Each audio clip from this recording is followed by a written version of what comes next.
Happy Monday, everybody. It is April 16th, and I'm sitting down right now to record some thoughts about the astrology of this week. I am leaving town today for a wedding down in Florida, and so I thought rather than having nothing for you all to check out this week, I would make a little recording and give you some sense of what's happening Monday, Tuesday, Wednesday, and Thursday of this week. I'll be back on Friday. So first of all, it's a new moon. So just coming off of a new moon with a conjunction to the planet Uranus. And we'll put that in here so everyone can see it.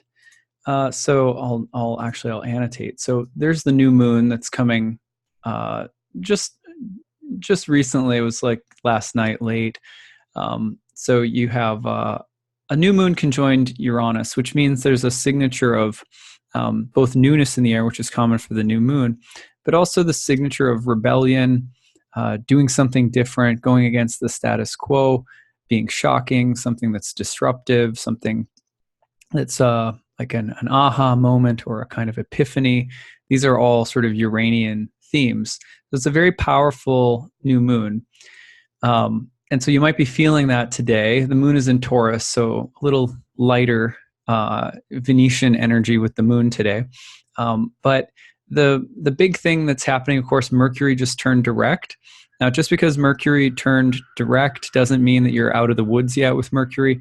Whenever Mercury is either moving very, very slowly, stopped, or in one of its stations where it turns retrograde or turns direct, you can expect maybe some delays or reversals, some technological snafus.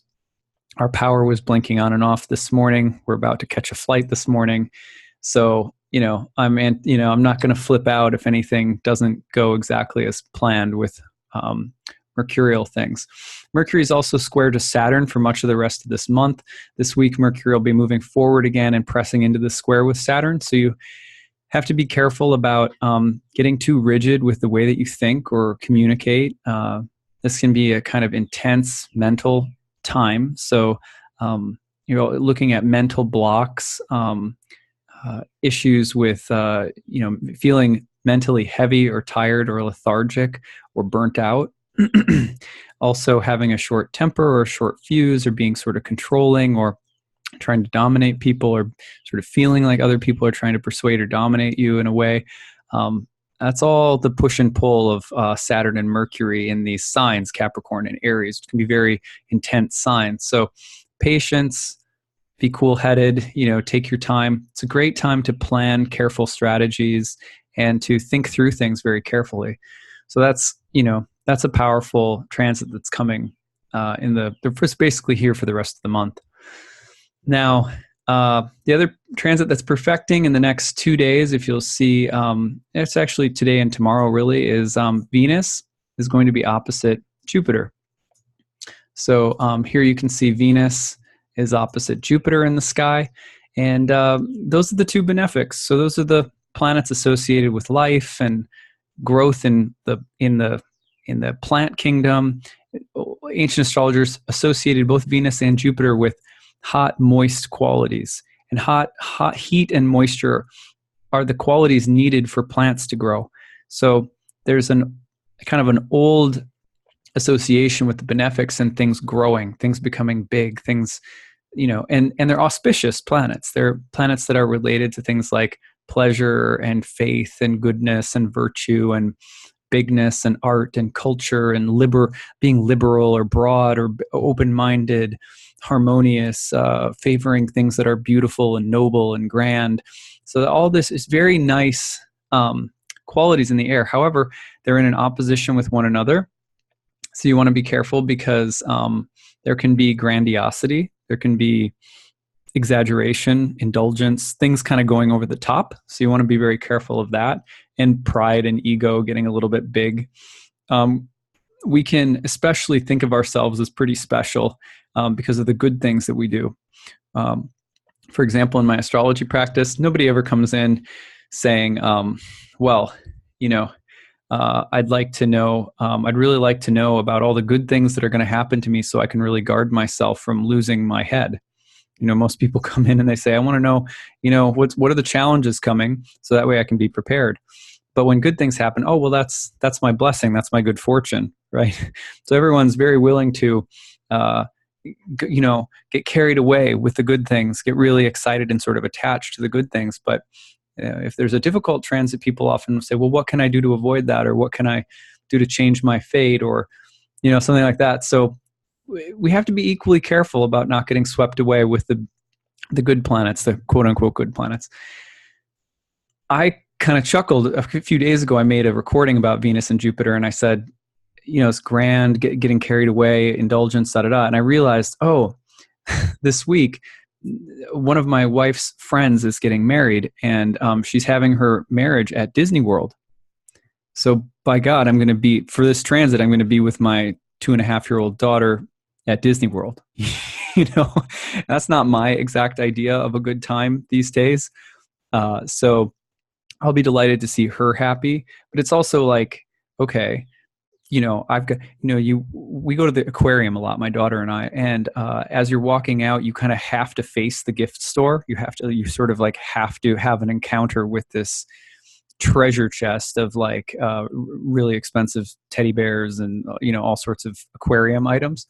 Well, Disney World, as far as I'm anticipating, I haven't been there since I was a little boy, but I'm anticipating that Disney World is sort of like consumerist paradise. There's just going to be stuff for my daughter. I'm basically like, okay, my daughter's going to have like, consumerist seizures for like the next couple of days. So we're going to try and tone everything down, even though we have to be in this environment. It'll be really good to see my wife's friend though. So at any rate, but that gives you just a flavor of Venus and Jupiter. So it's good for beauty and cooking, and like the five senses sort of really light up with this transit. Over the weekend, I tried making paneer for the first time, which is like homemade Indian cheese, and made a naan bread.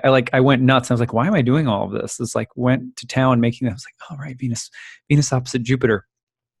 So, I had to be careful. Like, well, I was in the midst of it being like, okay, let's not go completely crazy, because you can spend a lot of money trying to make an interesting dish, if you know what I mean. So at any rate, those are some Venus Jupiter teachings. All right. So let's go and see. So that's Tuesday. That's the big stuff happening Tuesday. Into Wednesday, the sun is going to conjoin with Uranus.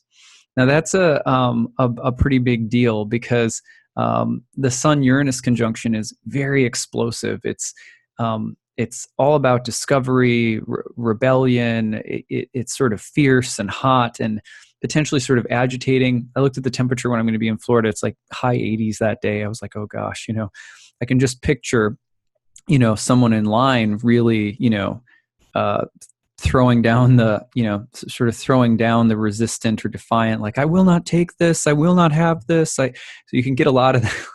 You can already tell I'm like in Fantasyland about what this Fantasyland that I'm going to is going to be like.